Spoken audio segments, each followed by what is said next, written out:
सबसे पहले तो ये बताइएगा कि ऑलमोस्ट 46 ईयर्स ओल्ड दुश्मनी थी और ये क़यादतें आमने सामने बैठी, 21 hours was enough to deal with this issue और नॉट?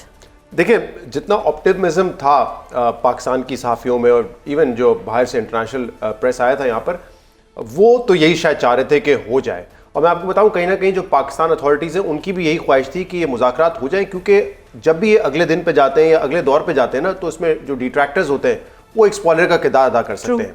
तो एक उम्मीद थी कि क्योंकि ये दोनों ममालिक जंगबंदी चाहते थे, क्योंकि टेम्परेरी सीज फायर से बड़ा ऑब्वियस हो गया ना कि they don't want to fight, तो वो चाहते थे कि रिजॉल्व हो।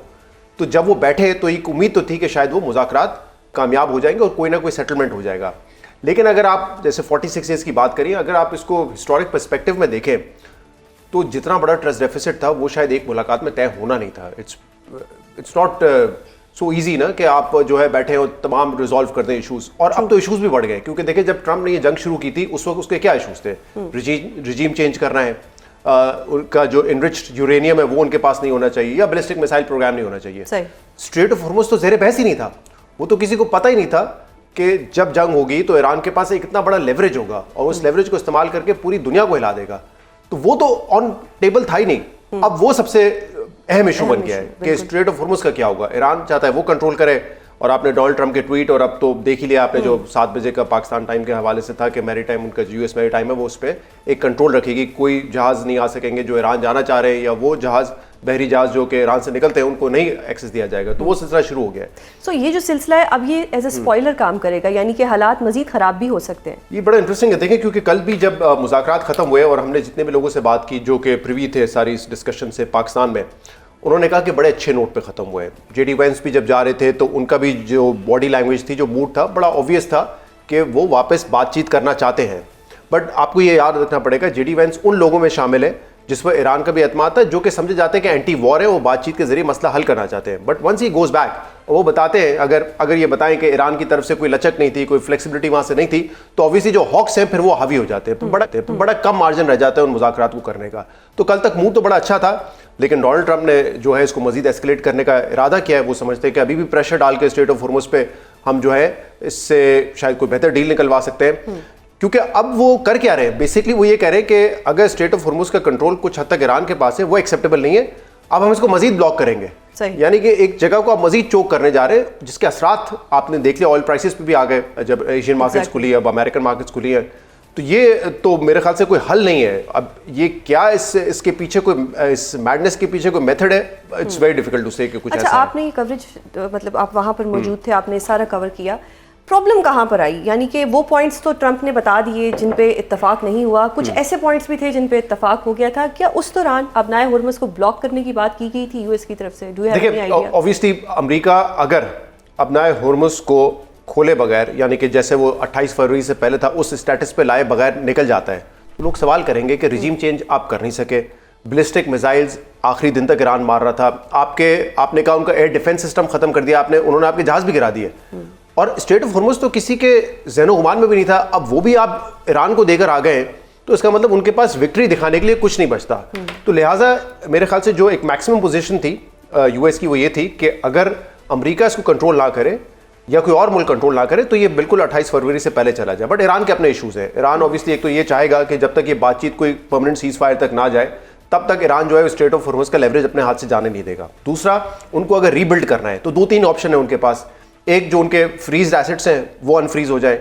एक, उनके पास ये ऑप्शन है कि जो सैंक्शंस लगी हुई थी प्राइमरी सेकेंडरी वो खत्म हो जाए। और तीसरा, ऑब्वियसली वो पैसा कमाना चाहेंगे टोल लेके स्ट्रेट ऑफ हॉर्मुज़ पे, तो ये वो अपने हाथ से जाने नहीं देना चाह रहे।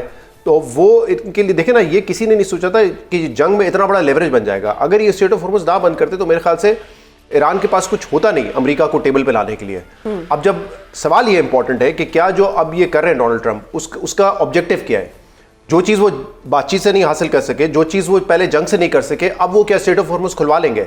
बज़ाहिर ये नज़र आता है कि वो प्रेशर डालना चाह रहे हैं फार ईस्ट एशियन कंट्रीज और स्पेसिफिकली चाइना पे, क्योंकि चाइना का तकरीबन 90% ऑयल जो है वो स्ट्रेट ऑफ हॉर्मुज़ से आता है। यानी कि अब जंग सिर्फ ईरान के साथ नहीं, अब चाइना के साथ भी, अब यूके के साथ भी, और ऑस्ट्रेलिया ने भी मुखालफत कर दी है। जी बिल्कुल, फ्रांस और यूके ने तो कहा कि हम मदद नहीं करेंगे। ट्रंप ये अफोर्ड कर सकता है इतनी ज़्यादा मुखालफतें? जो मुखालफत इस वक्त अंदर है ना अमेरिका में, वो देखते हुए तो समझ ही नहीं आता कि लॉजिक क्या है ये करने की।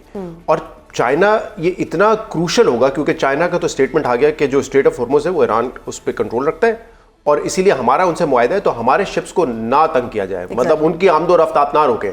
लेकिन लेट्स सपोज कोई अगर वैसे जा रहा हो चाइना का, उसको अमेरिका ब्लॉक करता है, वो ईरान नहीं जाने देता, यहाँ से निकलने नहीं देता, तो फिर सोचे ना, वो तो हम शायद जिस पे बात कर रहे थे कि वर्ल्ड वॉर 3 हमें एक रुकवाने में कामयाब हो गए, it might be the beginning of it. World war 3 भी हो सकती है, मतलब it might be the beginning. अगर चाइना इन्वॉल्व हो जाए या चाइना की वेसल्स को नुकसान पहुंचाए अमेरिका या उसको ब्लॉक करे, तो फिर सोचे ना सिचुएशन कितनी ज्यादा एस्केलेट हो जाएगी। कि 21 अप्रैल तक जो सीज फायर है वो रहेगा या उससे पहले भी ब्रेक थ्रू हो जाएगा? इट्स वेरी डिफिकल्ट टू से। ट्रम्प के होते हुए आप कुछ प्रेडिक्ट करना जो है ना, मेरे ख्याल से वेरी डिफिकल्ट। उस पर आप सट्टा ही लगा सकते हैं कि क्या होगा। बट कल तक जो अपडेट्स हमारे पास थी, दोनों तरफ से दोनों फरीकैन इस चीज़ पे इत्तेफाक करते थे कि जो इंटैक्ट रहेगा आपका सीज फायर, और बल्कि ये भी इतलात थी कि अगर 21 तारीख तक कोई रिजॉल्व नहीं होता ये इशू, तो फर्दर भी इसको एक्सटेंड किया जा सकता है, एक टेम्परेरी सीज फायर को एक्सटेंड भी किया जा सकता है। तो हो सकता है आप बमबारी तो ना देखें, लेकिन अगर कोई शिप सामने सामने आती है, कोई वहाँ सिचुएशन बिगड़ती है, तो फिर शायद आप दोबारा वही एस्केलेशन देखें। एक और चीज़, साउथ लबनान में आज भी इसराइल ने हमले किए हैं, और दो दिन पहले खबरें आ रही थी कि जब इस लेबनान के वजीर आजम ने इसराइल के वजीर आजम से रब्ता किया तो शायद वो भी बातचीत के लिए तैयार हो गए थे, और शायद मंगल को वो टॉक्स होने थे, कल हो रही है जी। लेकिन अब उससे पहले फिर बमबारी हुई है। अब ये इसराइल के जो अज़ाइम है वो तो आपको पता है हावी अमेरिका पे भी और पूरे मशरिक़ वस्ता पर, तो इसलिए प्रेडिक्ट करना बड़ा मुश्किल है। ये सवाल मेरा सबसे है कि कोई तो इसराइल को काबू करेगा?